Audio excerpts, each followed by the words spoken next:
Go ahead, judge me if you want. But tell me first, since when is a gift the same thing as cheating?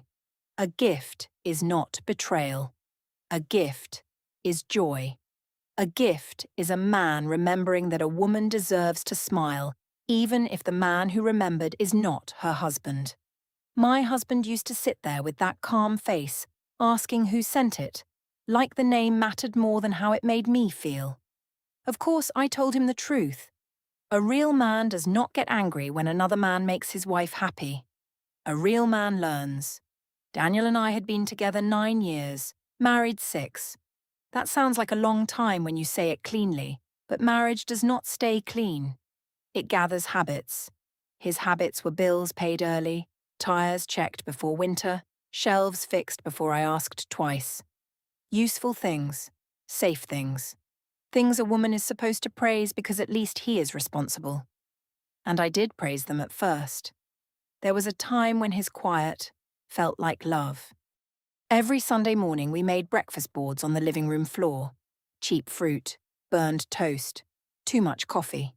He would cut strawberries into neat little halves because he said they looked better that way. I used to laugh at him for making even breakfast look organized. Then years passed, and organized started to feel like untouched. My work did not help. I styled private dinners, birthdays, proposals, anniversary rooms. I knew what it looked like when a man wanted a woman to feel chosen. Flowers waiting beside champagne, a handwritten note under a plate, ribbon tied around a box because someone had taken 5 extra seconds to care. My father never did that for my mother. He paid for everything and celebrated nothing. I used to watch her smile at other women's flowers like she was trying not to want them. I promised myself I would never become that kind of wife. Fed, housed, and forgotten. So when Mateo Cruz sent white tulips to the boutique flower counter after one of my events, I did not feel guilty. I felt seen. The card said I made every room warmer. Simple. Sweet. Not some scandal. A small joy. I brought the flowers home and placed them on the hallway table. I even kept the silver ribbon around the vase because it matched the mirror frame. Daniel noticed before he took off his coat. He asked who sent them. Softly. Almost politely. That was Daniel's way. He could make suspicions sound like inventory. I told him Mateo sent them, of course. I said he was a wine distributor from the Harrow event, and he was just being kind. Daniel asked if Mateo knew I was married. I laughed because that was such a husband question. Heavy. Practical. Missing the point. I told him everyone knew I was married, so there was no mystery. He said a man did not send flowers like that unless he wanted a door left open. I told him I was not opening any door. I was just letting someone knock. He looked at the card again. Then he asked if he could keep it. That annoyed me more than the question about Mateo. I told him if collecting proof of his jealousy made him feel better, he could have it. He did not argue. He only took the card, wrote Mateo's name and the date on the back, and placed it near his desk. I saw that and felt almost sorry for him. A real man would have asked what kind of flowers I liked next. Daniel wrote down the sender like a clerk, logging a complaint. That night, I moved the vase closer to the front door, where the tulips were the first thing anyone would see when they entered. I wanted Daniel to see them every morning. Not to hurt him, to teach him. The bracelet came 3 days later, and of course I told myself it was nothing serious. It was not diamonds. It was not some wild declaration. It was a thin gold chain with one small green stone, the kind of thing a woman could wear with a white blouse and not look like she was trying too hard. Mateo sent it to my studio with a note about how the colour reminded him of the glassware I had chosen for the Harrow dinner. That was what made it work on me. Not the price, the attention. Daniel could look at a table I styled and ask how many chairs had been rented. Mateo looked at the same table and noticed the colour of the glass. A small joy. That was all I called it when Val came into the studio and saw the box open beside my laptop. She lifted the bracelet with 2 fingers and made the kind of face women make when they want to be happy for you and a little jealous at the same time. She asked if Daniel knew. I told her he would know when there was a reason for him to know. Val laughed and said, "Husbands only hate gifts when they did not buy them." I liked that line at once. It felt neat. It felt fair. It made Daniel's discomfort sound cheap and mine sound feminine. So I wore the bracelet home. I did not hide it under my sleeve. I cooked dinner with it bright on my wrist, moving my hand a little more than needed when I reached for plates. Daniel noticed before we even sat down. He asked who sent it. Same calm voice, same calm face. Like every pretty thing had to be entered into his private list before it was allowed to exist in our home. I told him Matteo sent it, of course, and I said it lightly because making it heavy would have made him feel important. Daniel did not look at the bracelet for long. He looked at me. He asked if I understood what accepting something like that told a man. I said it told him I had manners. He said it told him he had a place. I told him not every man thinks like a jealous husband. He said he was not jealous of a man who bought a bracelet for another man's wife. He said he was concerned that I enjoyed making him watch it happen. That annoyed me because it was too close to something I did not want named, so I turned it into his failure. I told him a real man would not complain that another man made his wife smile. A real man would ask what kind of gift she wanted next. Daniel set his fork down, slow and careful. He said there was a difference between being admired and letting people believe their admiration could buy access. I laughed because access sounded so ugly. Men always did that when women found a way to enjoy life without asking permission. They changed the word. Gift became access. Attention became disrespect. Joy became danger. I told him I was not giving Matteo anything. Daniel said I was giving him hope. I said hope was not my responsibility. He went quiet after that, and I took the quiet as a win. The next morning I found him near the trash with the bracelet box in one hand and the little card in the other. He had his phone out. He was taking a photo of the tag before throwing the wrapping away.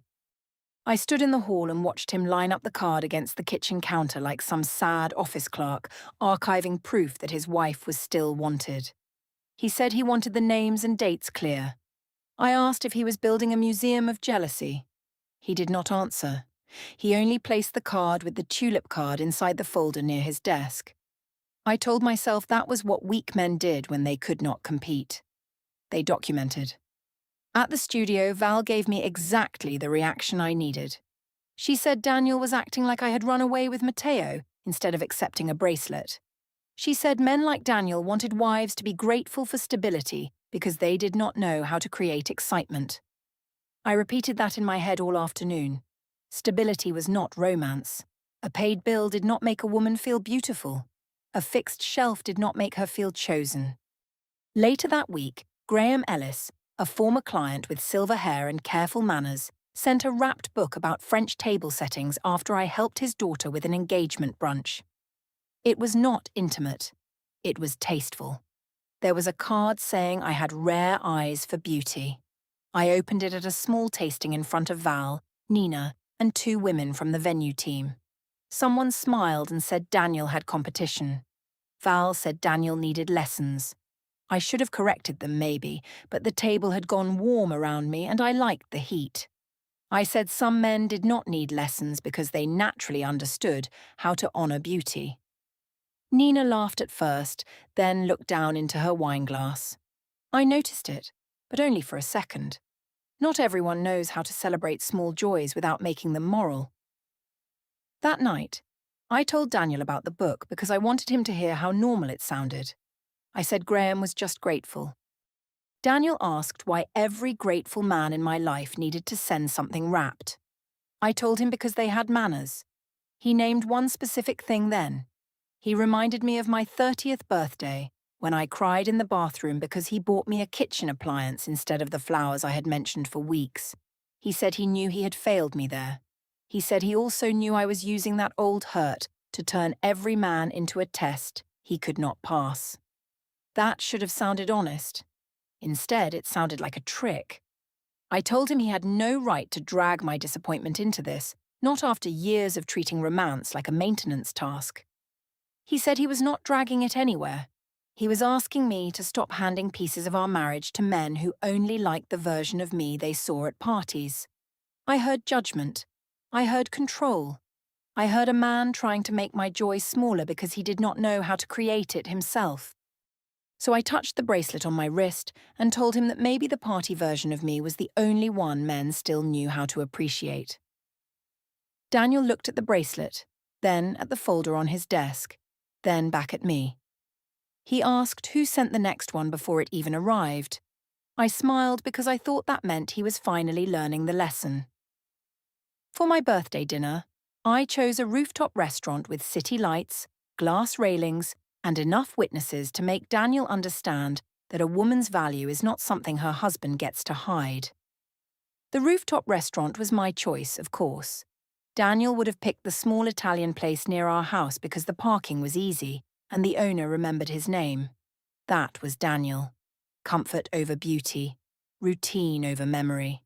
I wanted glass railings, city lights, candles that made every face look warmer, and a table long enough for people to notice who made the room feel alive. My birthday was not supposed to be practical. It was supposed to remind me that I was still a woman people looked at twice. I wore the green bracelet Matteo had sent, and I tied my hair back so it would show. I told myself it was just an accessory, one of my small joys, nothing more. But I also checked it in the elevator mirror before we walked in, and when Daniel glanced at my wrist, I smiled like I had caught him learning. Val was already there, waving from the table with that bright, hungry energy she brought to other people's drama. Nina sat beside her, quieter than usual, but I decided she was tired. Matteo arrived 10 minutes late, which made his entrance better. He carried a narrow black gift box with a cream ribbon, and the hostess looked at him like he belonged in a better story than the rest of us. Daniel saw the box. He did not say anything. He only asked softly who it was from before Matteo even reached the table. I told him it was from a guest, obviously, and he did not need to inspect every kindness like border security. He gave that calm little nod, the one that made me want to shake him just to prove there was still a man inside. Dinner began well. People complimented the view, the wine, my dress, the way I had arranged the little table cards myself, because I could not stand ugly printed names. Daniel sat across from me in a navy shirt I had once told him made him look dependable. Not handsome. Dependable. That was the problem with him. Even when he looked good, the word that came to mind was safe. Matteo waited until after the first round of drinks to slide the box toward me. He said it was small, just something he saw and thought would suit me. I told him that thoughtful men always say things are small because they understand the gesture matters more than the price. I said it loud enough for Daniel to hear. The table leaned in. That is what people do when a woman opens a gift. They become children for a second. They want the ribbon, the paper, the face she makes. I pulled the cream ribbon loose slowly and set it beside my plate. Inside was a silk scarf, pale green and ivory, soft enough to fold into my palm. It was not scandalous. It was not some secret lover's gift. It was taste, attention, a man noticing what colours belonged near my skin. Val made a soft sound and said Matteo had taste. One of the women from the venue team joked that Daniel might need to take notes. The table laughed. Not cruelly at first, just lightly. The way people laugh when they think they are allowed. I could have waved it away. Instead, I lifted the scarf and placed it against my neck. I told them a real man did not need instructions when he wanted to make a woman feel special. That time the laugh changed. It got sharper. It moved around the table and came back to me like warm air. Daniel looked down at his glass. His hand stayed flat beside it. I read that as defeat. He had no line. No lesson. No gift. He had only that calm face and his old talent for making silence look noble. Matteo smiled, but not fully. Nina looked at Daniel, then at me, then folded her napkin in half. Val laughed first, so the others followed, and I let the moment stay open longer than a kind wife would have. I told myself kindness had been my problem for years. Kindness had made me accept appliance birthdays and plain anniversaries and love that arrived as paid bills. Daniel reached across the table after the waiter cleared the plates. For 1 second, I thought he was taking my hand. Instead, he picked up the little gift tag from the scarf box. He read it, folded it once, and slipped it into the inside pocket of his jacket. The move was so small that nobody else noticed. I did. I almost laughed. Even on my birthday, he was collecting proof of his own jealousy. I thought, let him keep it. Let him save every tag. A jealous man with a folder is still a jealous man. After dinner, while the others waited for rides, Daniel and I stood in the parking garage, where the air smelled like rain and warm concrete. The city lights were gone down there. No candles, no pretty glass, just grey walls and the sound of tyres moving above us. Daniel asked why I needed to say that in front of people. He did not raise his voice. That almost made it worse. Anger I could have used. Anger would have made him the problem. This tired softness gave me nothing to push against. I told him I had not said anything untrue. He asked if it felt good to watch people laugh at him. I said people laughed because they recognized the truth. He said he knew he had failed at romance. He said he knew he could be cold without meaning to be. He said he was asking me not to make strangers the judges of our marriage. For a few seconds, I saw him the way I used to. The man who once drove 3 hours in heavy rain because I had forgotten the ivory dress for my first luxury event. He had arrived soaked, holding the garment bag above his head like the dress mattered more than he did. I remembered touching his wet sleeve in that hotel lobby and thinking I had married someone steady enough to trust. Then the memory irritated me. One good rescue did not erase years of being treated like a task on his calendar. I closed the car door before I answered because I wanted the sound to cut between us. I told him if public comparison hurt him, he should become harder to compare. He looked at me for a long time. Then he said he understood. That was all. Not an apology. Not a fight. Just those 2 flat words. I hated them because they gave me no proof that I had reached him. So I made my own proof. The next morning I tied the scarf ribbon around the handle of my makeup bag and left it on the bathroom counter where Daniel shaved. It looked pretty there. It looked like victory. Val texted that the dinner had been iconic, but her reply came later than usual and without the little flames she always used. I decided she was busy. Nina did not comment on the photos I posted. I decided she was jealous. Daniel did not mention Matteo for 2 weeks. I decided he was finally learning. When another gift arrived, I did not hide it. I placed it on the hallway table right beside the tulips that had dried at the edges and waited for my husband to ask the only question he seemed to know. Daniel's silence lasted long enough for me to decide I had won something. He stopped asking about Matteo every day. He stopped looking at the hallway table like it was a crime scene. When another delivery came, a small candle from Graham with a card about how scent could finish a room, Daniel only glanced at it and asked who sent it. Same question.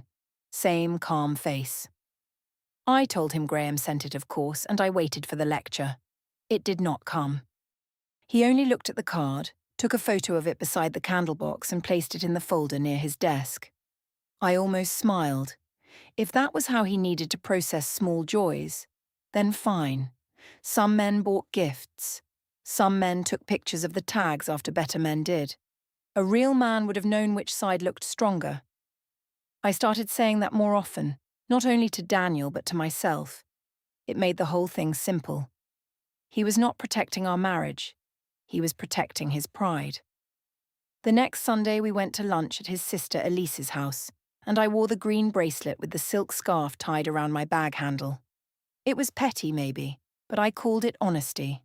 Elise had a backyard with square stone tiles, lavender in clay pots, and a glass table that always looked too clean for real food.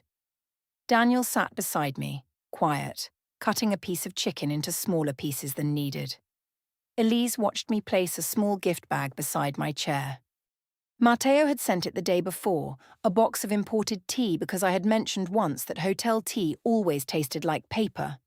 Nothing romantic, nothing hidden, A detail remembered.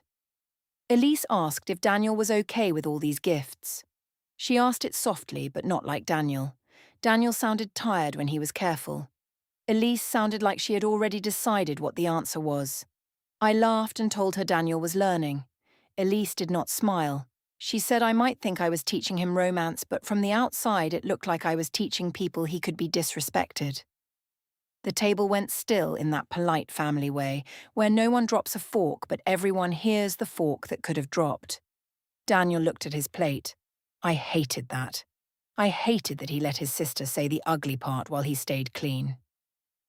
I told Elise that practical men always found practical women to defend them.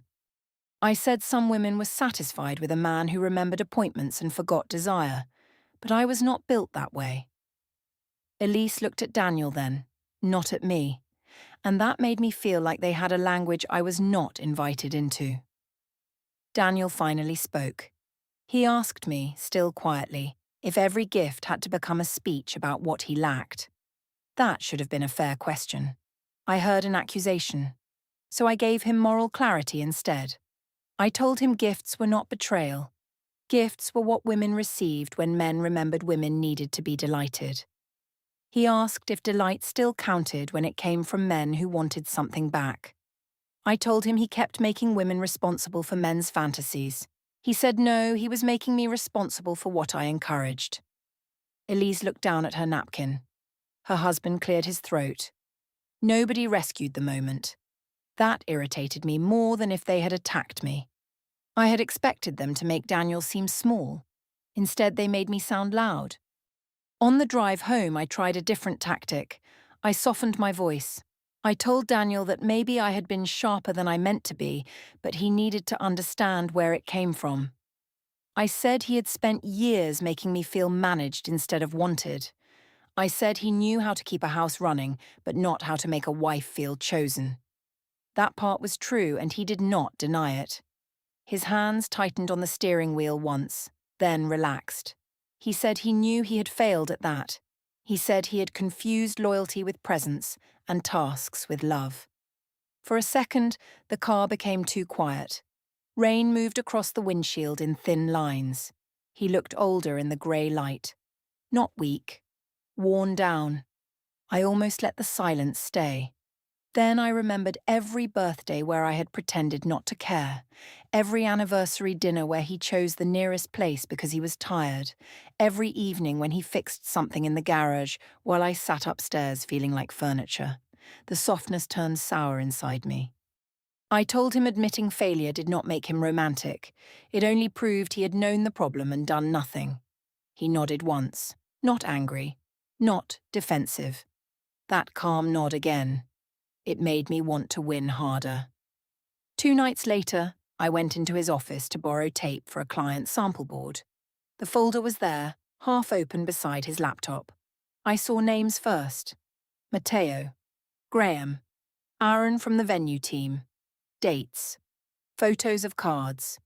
A screenshot of my birthday post where the silk scarf lay across my neck and my caption said some men understand beauty without being taught. There were no angry notes, no wild underlines, no jealous scribbles, just clean order. For one slow second, the neatness bothered me. A jealous man should have been messy. Daniel was not messy. He had arranged every small joy like a timeline. I stood there with the tape in my hand and looked at the folder long enough to feel the edge of another thought. Then I closed it, carefully. I told myself he was pathetic in a more organized way than most men. That was all. The next gift came at a wine bar where Matteo met Val and me after a vendor meeting. He gave me a slim box with earrings and said they were not expensive, just beautiful. Val made her usual little sound, but it came late, like she had remembered her role after missing her cue. Matteo asked if Daniel was still upset. I told him Daniel was adjusting. Matteo smiled and said some men only learned when they had to watch another man do it properly. I liked the sentence so much that I carried it home like perfume. When Daniel asked who sent the earrings, I said Matteo had, of course. Then I added that Matteo understood women better than most husbands. Daniel asked if Matteo knew I called him useful when I talked to Val. The word hit too close because I had said it once laughing, while Daniel stood in the hallway. Useful. I had meant useful to teach a point, not useful like a person had no feelings. So I turned it back on him. I told Daniel useful was still more than he had been lately. After that, Nina stopped replying to my photos. Elise stopped inviting us for Sunday lunch. Val still answered, but her messages got shorter. I decided everyone was uncomfortable because I was saying what too many wives were afraid to say. Then Daniel stopped negotiating. He took the dried tulips from the hallway vase, tied the old silver ribbon around the empty stems, and placed them in the trash without a word. I told myself he was being dramatic. I ordered fresh flowers the next morning.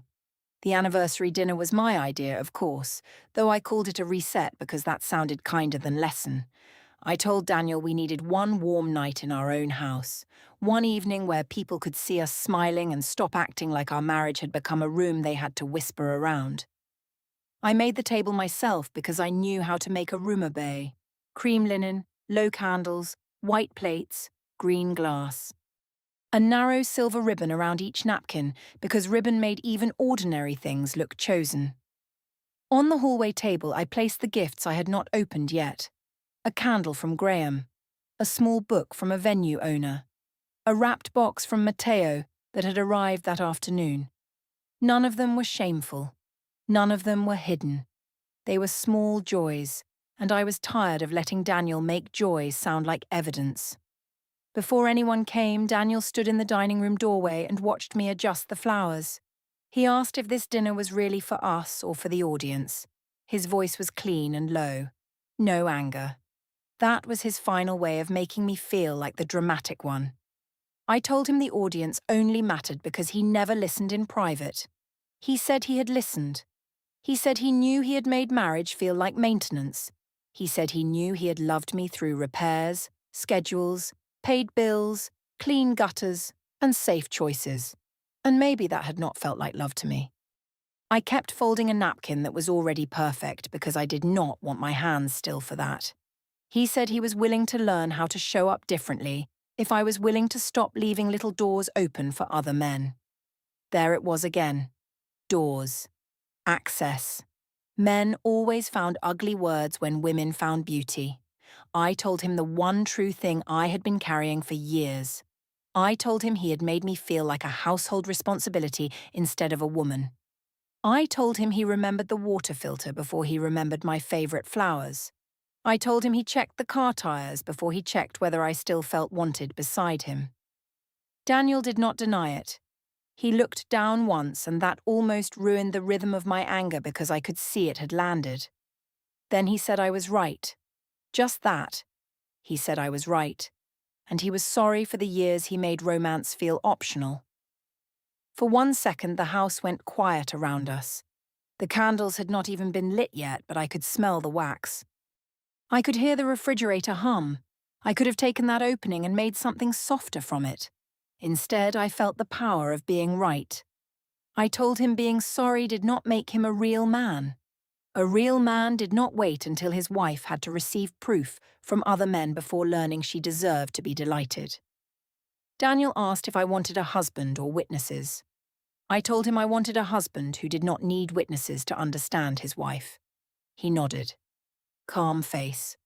Calm hands. He said he would handle things properly from now on. I smiled because that sounded like surrender dressed as dignity. Guests arrived in pieces. Val came late, wearing red lipstick and a tight smile that did not reach her eyes. Nina brought wine and stood near the kitchen island instead of beside me. Mrs. Harrow from next door came with a baked dish because I had invited her for respectability and because older women made a room feel less like gossip and more like community. Matteo arrived last. He brought another wrapped box and kissed the air near my cheek, careful enough to look innocent, warm enough for Daniel to notice. I liked that balance. The dinner began stiff, so I warmed it the way I knew how. I told a story about a client who cried over the wrong shade of peonies. I made Val laugh once. I made Mrs. Harrow compliment the table. I made the room mine. Then I moved to the hallway table and brought the gifts in one by one. I said I had been too busy to open them and tonight felt like the right time, surrounded by people who understood celebration. Daniel stood near the dining room doorway with a glass he barely touched. He asked who sent the candle when I lifted it from the paper. Same question. Same calm face. I said Graham sent it, of course, because some men listened when a woman said scent mattered. A few people smiled. Not enough. I opened the book next and said it came from a man who remembered I loved old French table settings. Val gave a small laugh, but it came late. I reached for her with my eyes, expecting the easy spark she always gave me, and she looked down at her phone. 1 second. No rescue. So I pushed harder. I lifted Matteo's box last and told the room this was what I meant when I said gifts were not betrayal. I said gifts were joy. I said gifts were proof that a woman did not stop needing beauty because she signed papers and learned to share a mortgage. Nina shifted near the island. Mrs. Harrow stopped cutting her food. Matteo smiled, but his smile had a nervous edge, like he enjoyed pressure only when it pointed away from him. I turned toward Daniel because the point was useless unless it reached him. I told everyone a real man never gets angry when another man makes his wife smile. A real man learns what kind of woman he has and becomes worthy of keeping her happy. The room went thin. Not silent exactly. Thin. Daniel looked at me over the rim of his glass. He did not correct me. He did not defend himself. He only said he had learned. Softly. Clearly. I took that as the final crack in him. Then the doorbell rang. For a second, no one moved. I laughed and said maybe someone else had learned too. The courier stood outside with a white box wrapped in narrow silver ribbon. No sender name, no store label, just my name written neatly on a small card. It was perfect. Mystery always made a gift feel more expensive than it was. I brought it to the dining table and set it in the center where every candle caught the ribbon. I told Daniel this was exactly what I had been trying to explain. A man who wants to delight a woman finds a way. Daniel said nothing. Matteo watched the box. Val still held her phone. Nina's face had gone careful. I slid my finger under the ribbon and took my time, because a lesson should be seen clearly. By then, I was sure the whole room understood me. By then, I was sure Daniel did too. I opened the white box with both hands because everyone was watching, and I wanted the room to see what a real gesture looked like. The silver ribbons slid loose across the table. Inside was no perfume, no jewelry, no flowers, only a thick cream envelope with my full name printed on the front. I laughed first because laughter tells people how to react when they are unsure. Then I read the first 2 words. Divorce petition. My fingers stayed on the paper. The room had gone so quiet that I heard the candle flame move. Daniel stood in the doorway and smiled. Not happily, not loudly, just with that same calm face he had worn every time he asked who sent it. He said he had asked because every gift had a sender. Every sender had a message, and every message had become part of the pattern I kept calling harmless. He placed a thin packet beside the box. The tulip card from Matteo, the bracelet tag, the scarf note, the photo of the candle card, the screenshot of my birthday caption about men who understood beauty. Even the dinner table with its silver ribbons and opened gifts looked arranged against me now. I tried to say he was twisting small joys into something ugly, but Mrs. Harrow looked at the packet and said softly that joy did not need witnesses to humiliate a husband. That landed. I looked at Matteo. He was reading the page where I had called him useful. His mouth tightened. He reached for the wrapped box he had brought, pulled it back toward himself, and walked out without defending me. I turned for Val, but her chair was empty and her coat was gone. Daniel said the envelope held the divorce petition and temporary property orders, and his attorney would contact me in the morning. Then he said gifts should not be returned because it was bad luck, and I should accept this one with dignity and leave his house. I asked him to forgive me. I said I never cheated. He said he believed me, which was worse because it meant my favourite defence had no weight left. I moved into Val's guest room for 9 days, then rented a small place above a closed bakery. Our joint accounts were restricted until the orders were reviewed. Nina stopped inviting me anywhere couples would be sitting together. Matteo sent one dry message saying he did not want to be involved, then blocked me. 3 clients cancelled because nobody wanted their celebration planned by a woman whose own anniversary became gossip. I still think a woman deserves gifts. I still think a husband should make his wife feel wanted. But I used other men's attention like proof, and proof has a way of being read by someone else. Weeks later, I found the silver ribbon in my coat pocket. I thought gifts proved I was wanted, until the last one proved I had made myself impossible to keep.